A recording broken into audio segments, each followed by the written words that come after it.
नदिया में चांदी की नाव तैर रही है। चल तो चांदी की नाव की सवारी करते हैं, आजा। अरे आ ना। मनोज, नहीं नहीं नहीं नहीं, मैं कहता हूँ उधर मत जाओ, मुझे मुझे कुछ ठीक नहीं लग रहा। सुन तो, मेरी बात सुन। ए लेकिन मनोज एक नहीं सुनता और वो चांदी की नाव पर चढ़ जाता है। तभी एक रहस्यमयी आवाज आती है। क्या तुम चांदी के महल की सवारी करना चाहते हो? अरे ये कैसी रहस्यमयी आवाज है? और चांदी के नाव पर बैठकर एक चांदी के महल की सवारी? अरे वाह, ये तो लगता है कि सुनहरा मौका है।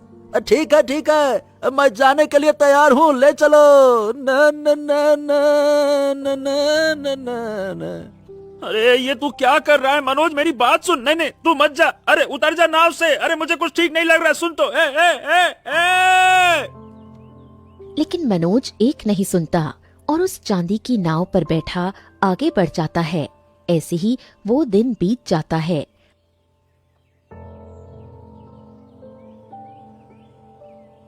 अगली सुबह होते ही किशन परेशान होकर फिर नदी के किनारे आ जाता है और किशन कहता है, बस जल्दी से मनोज आ जाए। कल से गया है, अभी तक वापस नहीं आया। पता नहीं कहाँ गया होगा। उसकी पत्नी कितनी परेशान हो रही है, उसको भी क्या कहूँ। इतना मना किया लेकिन नहीं, चांदी की नाव पे सवारी करनी है। इतना कहकर किशन उसे उत्तर की दिशा में देख ही रहा होता है कि तभी अचानक नदी के पानी से मनोज की लाश बाहर आ जाती है, जिसे देखते ही किशन के पैरों तले जमीन खिसक जाती है। और तभी किशन कहता है, नहीं नहीं नहीं नहीं नहीं नहीं नहीं नहीं, ऐसा नहीं हो सकता। यानी चांदी के महल ने मेरे दोस्त को निगल लिया। मुझे ये बात मुखिया जी को बतानी होगी।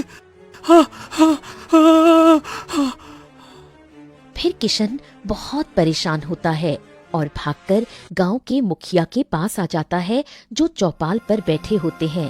तभी मुखिया कहता है, अरे अरे अरे, क्या बात है किशन? तू बड़ा परेशान दिखाई दे रहा है, क्या हो गया? अरे मेरे दोस्त मनोज को वो चांदी के महल ने निगल लिया।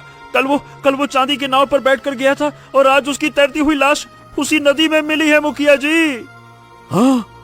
हे भगवान, हे भगवान, ये चांदी के महल ने लगातार कई लोगों को निगल लिया है। ये तो हमारे गांव की बहुत बड़ी समस्या हो गई है। चलो, अरे चलो चलो, जल्दी से चलो, महाराज को बताना होगा ये। चलो। हाँ, सही कहते हैं आप मुखिया जी। अगर इसी तरह से चलता रहा तो हमारे गांव के तो सभी लोग गायब हो जाएंगे, मारे जाएंगे। चलो चलो, आ जाओ सब लोग, चलो चलो चलो चलो भाई। अरे काका तुम भी चलो, चलो आ जाओ।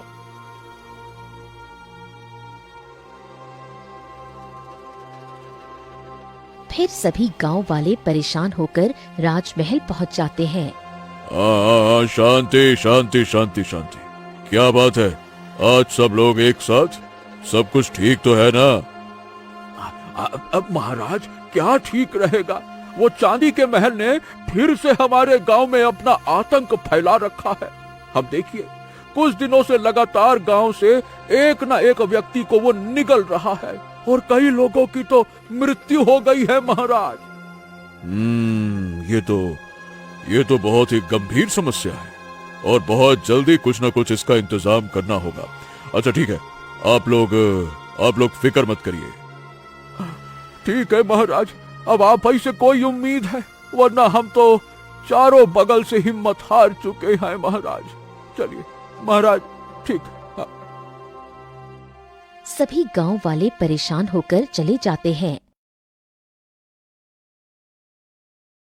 राजा ये सब भूलकर, उसकी 3 बेटियां हैं, तारा जो बहुत खूबसूरत है, मधु जो अपाहिज है और नैन्सी जो बदसूरत है, राजा तारा को छोड़कर बाकी दोनों बेटियों से बहुत प्रेम करते हैं, जिस वजह से तारा हमेशा नाराज रहती है। मुझे आज पिताजी के साथ वक्त बिताना है। पिताजी हर वक्त नैन्सी और मधु के साथ वक्त बिताती हैं, जबकि मेरे साथ नहीं, जबकि मैं इस राज्य की सबसे खूबसूरत राजकुमारी हूँ। फिर भी पिताजी मुझे पसंद क्यों नहीं करती? आज मैं उनसे पूछ कर ही रहूंगी। तारा जल्दी से राजा वरुण देव के पास पहुंच जाती है, जहां वो अपनी दोनों बेटियों के साथ बैठे होते हैं। पिताजी, मुझे आपके साथ वक्त बिताना है, आपसे बातें करनी है। देखो पुत्री, अभी तुम चली जाओ। मैं इन दोनों पुत्रियों के साथ वक्त बिता रहा हूँ। तुम्हारे साथ फिर कभी वक्त बिताऊंगा, ठीक है? नहीं पिताजी, मैं अब एक और बात नहीं सुनने वाली हूँ। आप हर वक्त इन दोनों से प्रेम करते हो और मेरे से सौतेलों वाला व्यवहार क्यों करते हो? अगर आप ऐसे ही करते रहोगे तो देखना पिताजी, मैं एक दिन इन दोनों को मार डालूंगी। तारा ये कहकर वहाँ से चली जाती है।